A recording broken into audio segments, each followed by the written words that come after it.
कालूराम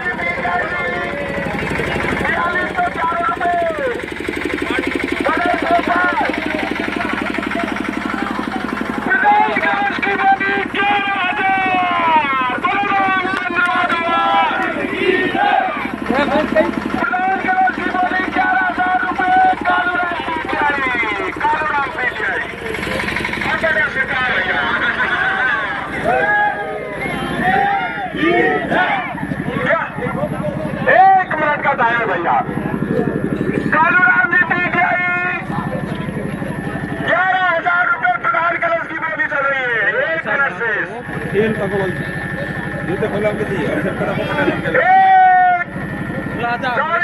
बोली प्रधान कलश की बोली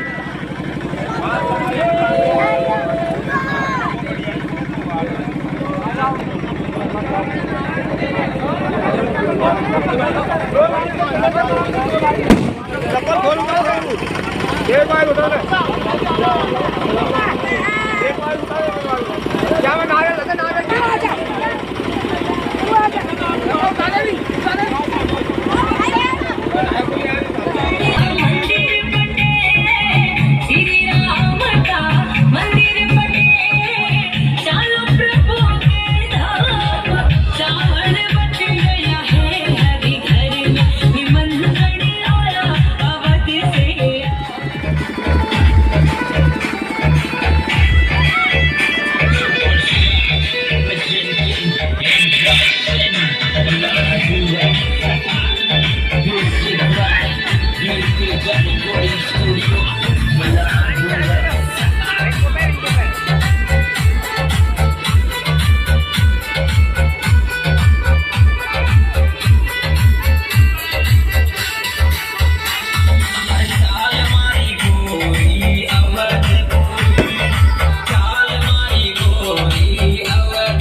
माता की जय हो। भारत माता की जय हो। बालाजी महाराज के प्रांगण में सम्माननीय बड़े भाई साहब गजेंद्र सिंह जी, गांव की समिति के प्रमुख लोगों, बहन कमला जी, अरे थोड़े चुप हो जाओ, और विविध संगठनों के हिंदू समाज के लिए काम करने वाले नौजवान वानर सेना भी यहाँ आई हुई है। नायती गुलापुरा रानीपुरा की तरफ से तो पुष्प वर्षा कर रही थी आप लोगों के ऊपर।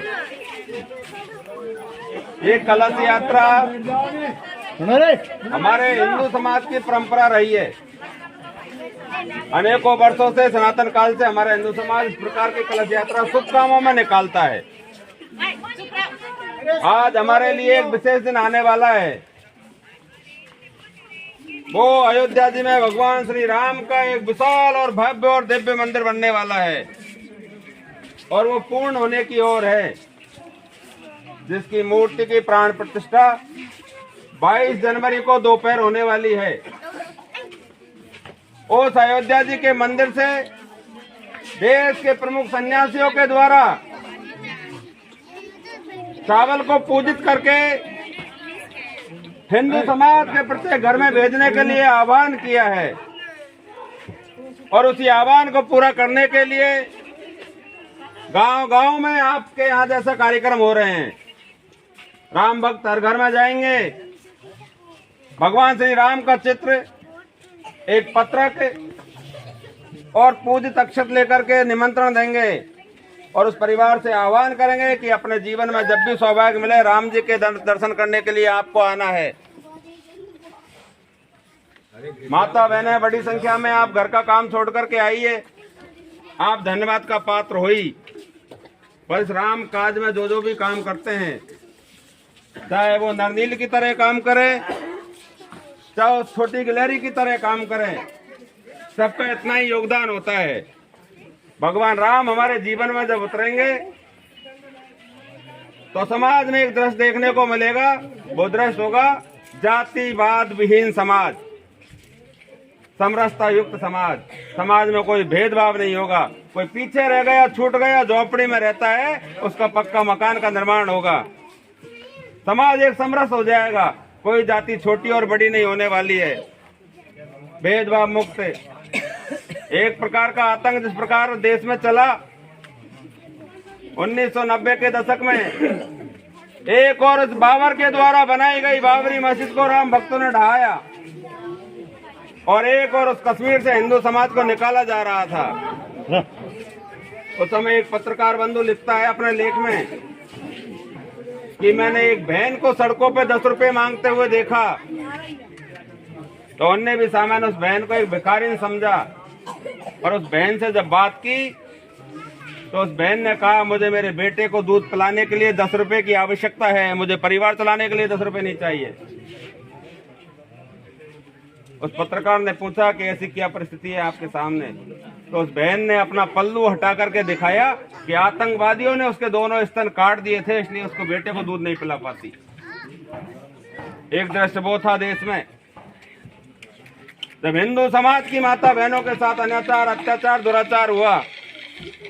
समय बदला, संपूर्ण हिंदू समाज जाति बरादरियों में जो बिखरा हुआ था, जैसे भगवान श्री राम ने जंगलों में जाकर के सभी जाति के लोगों को साथ लिया, सभी प्रकार के जानवरों को साथ में लिया और साथ लेकर के उस दुराचारी रावण का अंत किया। इसी प्रकार से आज संपूर्ण हिंदू समाज आपकी आंखों के सामने एकजुट दिखाई दे रहा है। इनायती में भी एक भव्य शोभा यात्रा निकली, 500 से अधिक समाज की उपस्थिति थी उसमें, और सर्व समाज की माता बहनों का जो कलश का पानी था उसका अभिषेक भोलेनाथ पे किया गया। सामाजिक समरसता का बहुत अनूठा उदाहरण इनायती में बना है।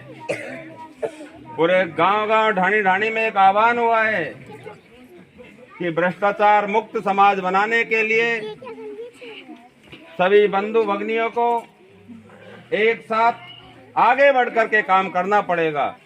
जब राम की हम बात करते हैं तो राम के परिवार को जब देखते हैं तो उदाहरण मिलता है, जिस भाई की वजह से आज भाई को गांव छोड़ना पड़ता है, ऐसे ही राम जी की उसमें भी जीवन काल में भी ऐसा दिन आया जब राम जी 14 वर्ष के लिए वनवास गए। उस भरत को राजा बनाने के लिए किसी के षड्यंत्र में फंस करके राम जी को 14 वर्ष के लिए निकाला। वो भरत भाई को ढूंढने के लिए नंगे पैर भागता है। भरत जी को तो विश्वास ही नहीं था कि राम जी मेरी बात को मानेंगे कि नहीं मानेंगे, पर सारे देवताओं को पता था कि भरत जी जाएंगे तो राम वापस आ जाएंगे। उन्होंने सरस्वती को निवेदन किया कि आप भरत जी की बुद्धि पे बैठो, तो राम वापस लौटे नहीं। राम वापस लौट गए तो ये आतंकवादियों का, ये राक्षसों का अंत कैसे होगा। और आपको ध्यान में है, जिस भरत के लिए राम जी को वनवास जाना पड़ा, उस भरत को मिलकर के कैसा लगा। राम जी ने धरती माँ को भी एक निवेदन किया कि धरती माँ, तेरे ये कांटे हैं, इन कांटों को छुपा लीजिए। क्यों छुपा लीजिए? क्योंकि मैं कमजोर नहीं हूँ, पर मेरा भाई भरत मुझे ढूंढने के लिए आ रहा होगा, उसके पैर में ये कांटे नहीं लग जाए, इसलिए कांटों को छुपा लीजिए। भाई के प्रति प्रेम था। पिता की बात को पूरा करने के लिए बेटा जंगल में गया। ऐसा बेटा आज बनना पड़ेगा समाज में जो पिता की आज्ञा का पालन करे। सास और बहू का उदाहरण जब राम जी से देखते हैं, रामायण जी में देखते हैं, ऐसी समरसता के बहू हमेशा सास के आज्ञा का पालन करती है। जब हमारे यहाँ देवरानी जेठानी का सम्मानजनक भाई बहन की तरह रहने लग जाएगा, सम्मान हो जाएगा, भाई भाई की तरह रह जाएगा, कभी लड़ाई झगड़ा नहीं होगा, तो लगेगा कि रामराज जा रहा है। पूरा गांव एक समता युक्त रहेगा। जैसे आज से 50 साल पहले गांव के सभी समाजों के लोग एक साथ बैठते थे। गांव में कोई गलत रास्ते पे जाता है तो उसको बताते कि आपका बेटा गलत काम कर रहा है, वो बेटा ठीक रास्ते पे आ जाता था। आज गांव में भेद हो गया, परिवार के साथ भेद हो गया, भाई के साथ भाई नहीं बैठता, परिवार के साथ परिवार नहीं बैठते, पड़ोसी के साथ पड़ोसी नहीं बैठते। ये दुराचारी समय का अंत करके राम राज्य लाने के लिए आपसे निवेदन है। और जैसे भगवान श्री राम 14 वर्षों में आए, दीपावली मनाई गई, ऐसे ये राम जी का मंदिर 500 वर्षों में बनने वाला है। 500 वर्षों में बनने वाला है। तो 21 जनवरी को रात के समय या 22 जनवरी को रात के समय हर घर में दीपक जलाने हैं। परिवार में 11 दीपक प्रत्येक माता बहन को दूसरे माता बहन दूसरे परिवार में जाकर के लगाने हैं और उनसे राम राम करके फिर अपने घर में आना है वापस। दीपावली का आने वाली है, महादिवाली आने वाली है 22 जनवरी को। उस दिन दूरदर्शन के माध्यम से भी अयोध्या में जो मूर्ति का प्राण प्रतिष्ठा होने वाली है, उसको टीवी पे आप देख सकते हैं। और अपने जीवन में जब सौभाग्य मिले, राम जी के दर्शन करने के लिए अयोध्या आने के लिए आपको निमंत्रण देने के लिए आए। जय श्री राम, जय भारत।